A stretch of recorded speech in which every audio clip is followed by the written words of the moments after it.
Olá, meus amados, tudo na paz?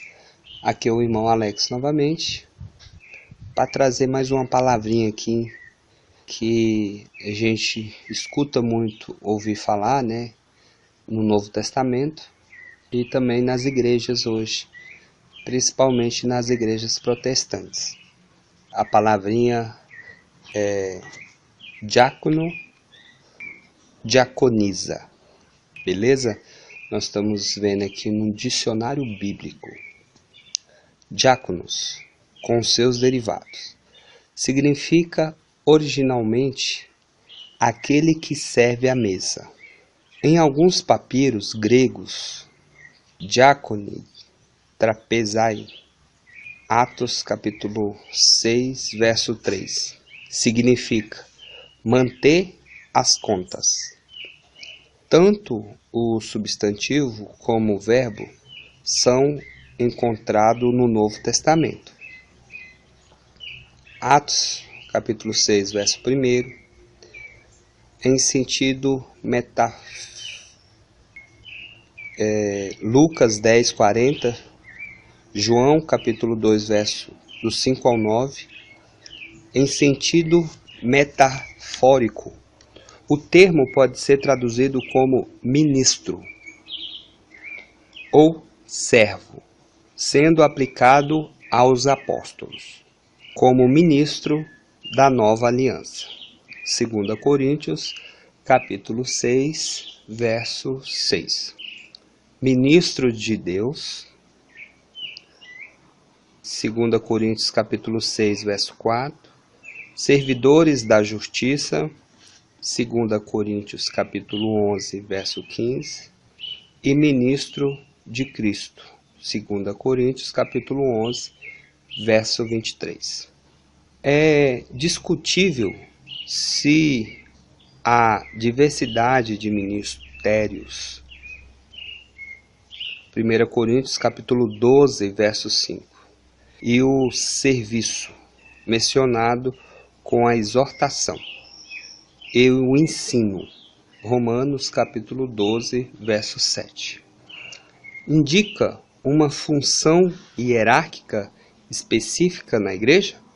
Os textos não sugerem isso, né? Então, essa palavra diácono, ela não quer dizer que é uma hierarquia, né? Os textos não indicam isso, que ela é considerada como se fosse uma função ou separado para poder fazer determinada coisa, entendeu? Os textos não sugerem isso. A designação de diáconos parece indicar uma função específica.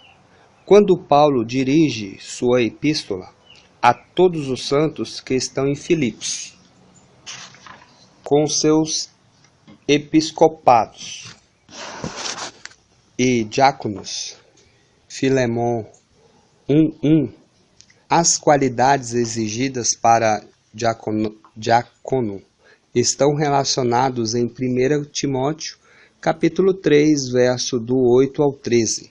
Logo, depois da lista de qualidades exigidas para a função de episcopo.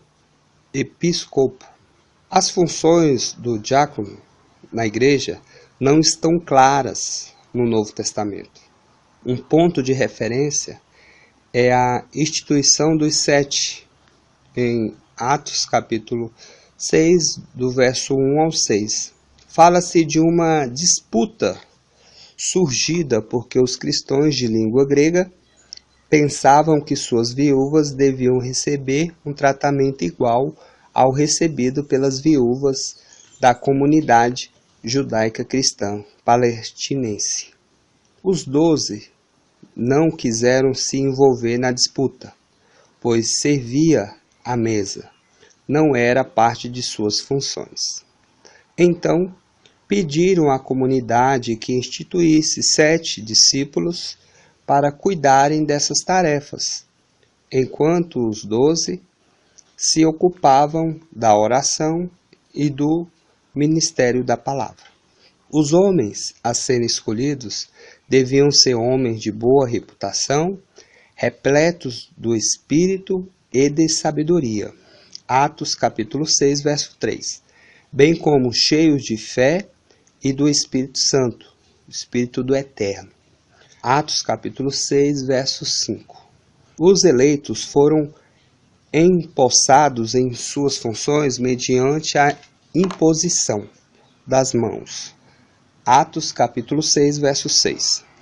Entretanto, as narrativas sobre Estevão e Filipe, no Atos, os mostram no ato de pregar ou de batizar, como faziam os apóstolos. É possível que essas funções também fossem parte das tarefas dos diáconos, mas como os 7 não são chamados de diácono, deve-se buscar em outra fonte a forma primitiva dessa função. Talvez se deva pensar no diácono não como ministro da comunidade, mas sim como assistente do episcopo.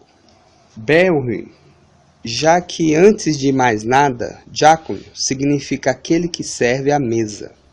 Talvez se possa pensar que originalmente o diácono, assistente do bispo no rito da ceia, como um paralelo da função de diácono, também se pode pensar na função de ministro ou de servidor da sinagoga, como função imediatamente inferior à função de chefe da sinagoga.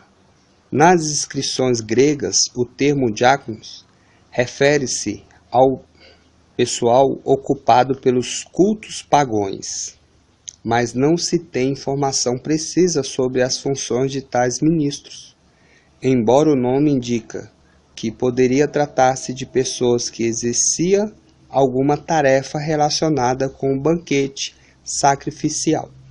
Em Romanos capítulo 16, verso 1, Febe é considerada nossa irmã, diaconisa da igreja de Secreia.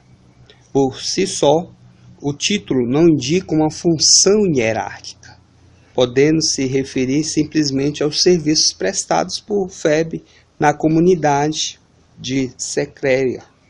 1 Timóteo capítulo 3, verso 11, parece constituir uma clara referência a mulheres que prestavam serviço à comunidade, ou então assistiam os diáconos no cumprimento de seus deveres. Parece improvável que as qualidades mencionadas se referem simplesmente às mulheres dos diáconos, a não ser no sentido de que as mulheres podiam ajudar o marido em suas funções. Beleza, pessoal? Tá aí mais uma palavrinha, né? É uma palavra bem citada no Novo Testamento e foi batizado, né, assim, de diácono, né? Mas você vê claramente era como se fosse uma pessoa que ela foi escolhida para poder estar exercendo um trabalho. Naquela época, você vê que Tiago fala em visitar os órfãos e as viúvas, né, que era algo que eles faziam na época, a tradição de cuidar, né? Yeshua ensinou isso a eles. Então, eles separaram as pessoas para poder só estar trabalhando nessa área, entendeu? E não quer dizer que eles eram melhores, eles só foram separados para fazer aquilo, entendeu? Então, você vê claramente, se você for olhar a história, né, dos apóstolos, que não tinha hierarquia. Esse negócio de, vamos dizer, pastor presidente, essas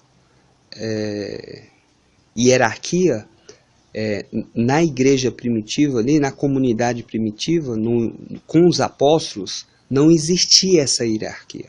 Essa hierarquia ela veio surgir muitos e muitos anos depois que os apóstolos morreram, e aí vieram os discípulos dos apóstolos, aí que começou a ter essas hierarquias.